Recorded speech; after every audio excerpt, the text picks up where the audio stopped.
Hi guys. Good morning, almost afternoon, whatever. I just thought today that we could have a little fun and walk down memory lane, and I will also tell you what I found out at the doctor yesterday about the breast thing. So I'm going to try and do the makeup like I did it in the 70s, which was 70s makeup was very, very minimal.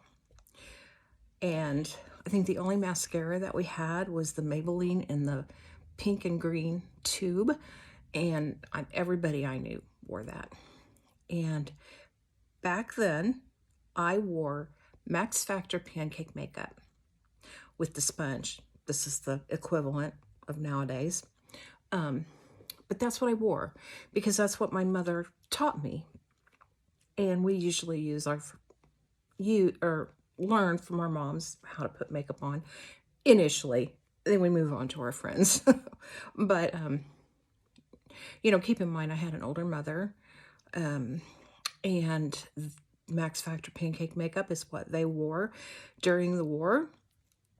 And they were still making it, and she stuck to it, and that's what she taught me to wear. So they don't make it anymore. So what I found instead, and it was complete full coverage. So what I found instead was Revlon Full Color Stay Full Cover. I got it in the shade of 210, and it's a matte, and I don't like to be greasy, so I've always liked matte foundations. So I used that. I already put it on as not to bore you. I also did my eyebrows a little bit, and I'm not a professional at this either, but they're all gray and disappeared. And if I don't do it, I just don't look right. And this is not something I did in the 70s either, because in the 70s I was a teenager in my late teens and I had a full set of eyebrows, so I didn't have to do that. But for today's video, I'm just going to fill these in a little.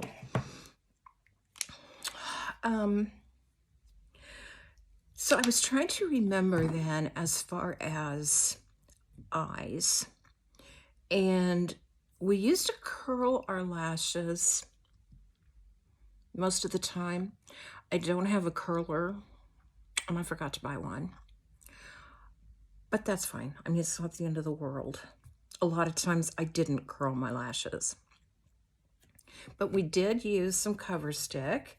I mean, like I said, I was a teenager and there was the need for cover stick in certain areas, but now I just have to put it here for brightness and kind of cover up some redness.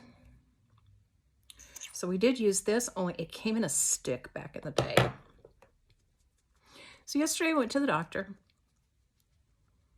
and he walked in and spent exactly 2 minutes and 30 seconds with me.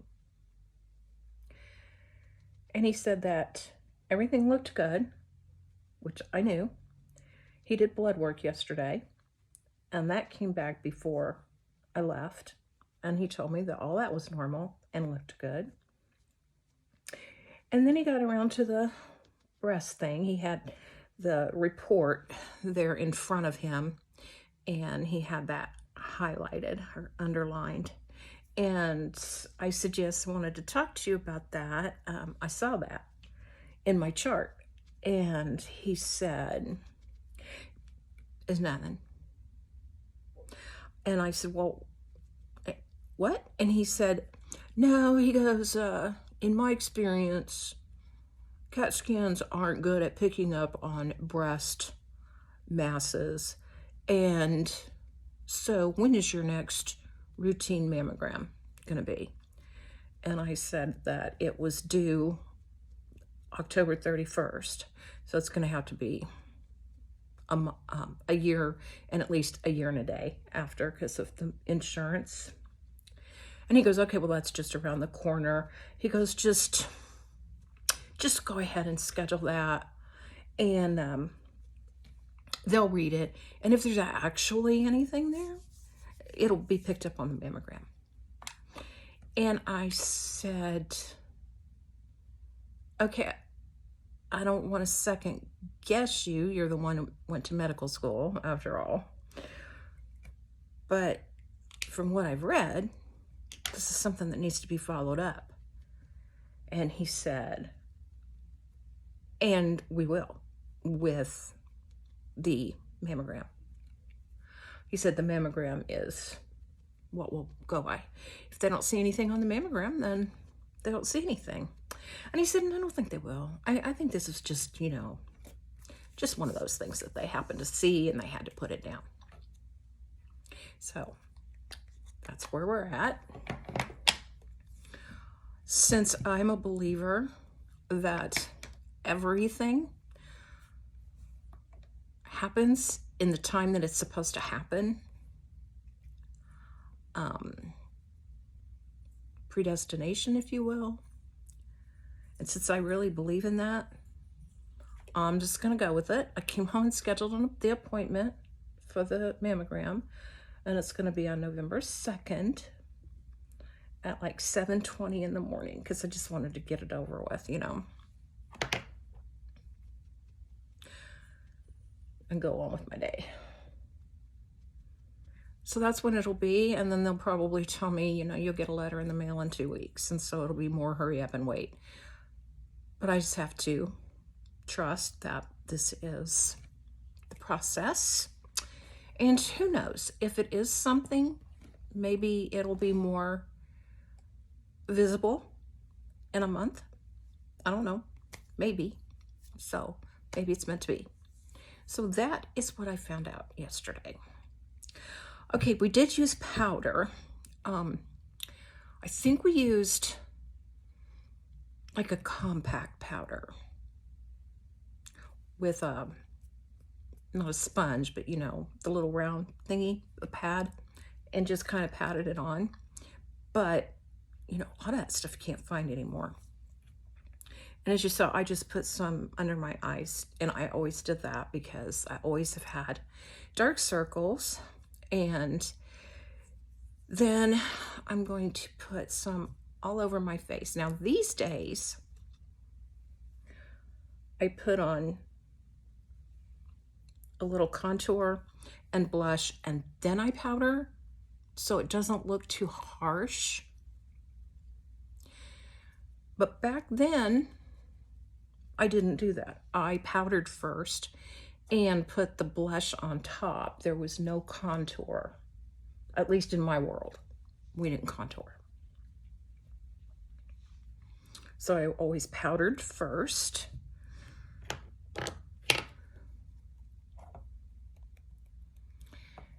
And then I used blush. And I know this video probably sucks, but I can't find my powdered blush. I don't know what I did with it. Currently, I have got this e.l.f. cream blush. We didn't have cream blush. Forgive me. I'm going to put it on with a brush, though, because that's how we used to do it, and see if I can get enough on here. Not a fan, but I have it. I'm going to use it. It just, I don't know. I don't like the way it goes on. I don't like the way it looks later on in the day. It doesn't last like I think it should. So that doesn't look too bad, I guess. But I have to either find my Milani Rose, or I have to go buy some.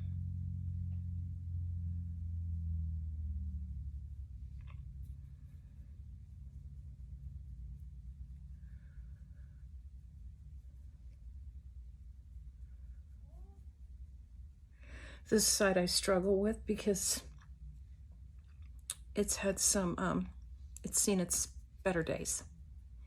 I always put some down here too, because I didn't like the look of, you know, rosy white. So I always put some down here too. Now with this stuff, I may have to dip my finger in it and do more, but for now I think that's fine. And minimal is the word today. As far as eyes, I do remember putting a little bit of a brown color in our crease. So I'm going to do that, this LA Colors palette. And my hair, I've got it back in a headband because it's, see, it's grown out. And the top of it, if I don't do something like this to hold it back, it just won't stay, and it drives me crazy. So I put this in it today, but it's getting there. It's getting there. So let's see. We used just a very light, I think I'm gonna go with this one.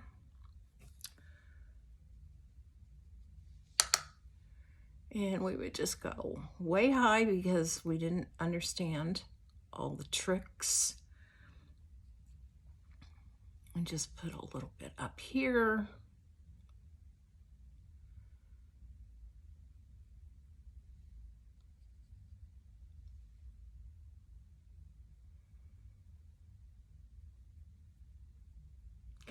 Oh, I don't know if I finished my thought, but this side I have trouble with because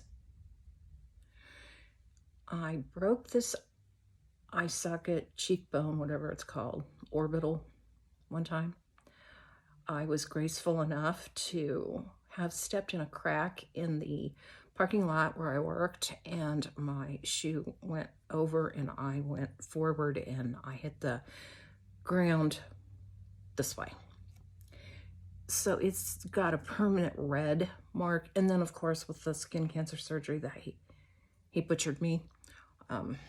Yeah. Now, you know, as I'm doing this, I kind of remember bringing this down a little farther on the lid, so the lid wasn't quite so white. So I'm going to do that.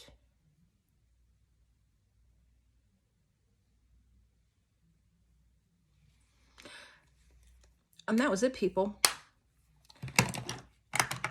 I never put any mascara on my bottom lashes. Not on the daily. And I did my upper lashes. I'm going to try this butterfly effect from L'Oreal. And that'll complete this video. Let me just finish. Oh yeah, this is nice mascara, you guys. It really takes your lashes and lengthens them. If I had an eyelash curler, it would look even better.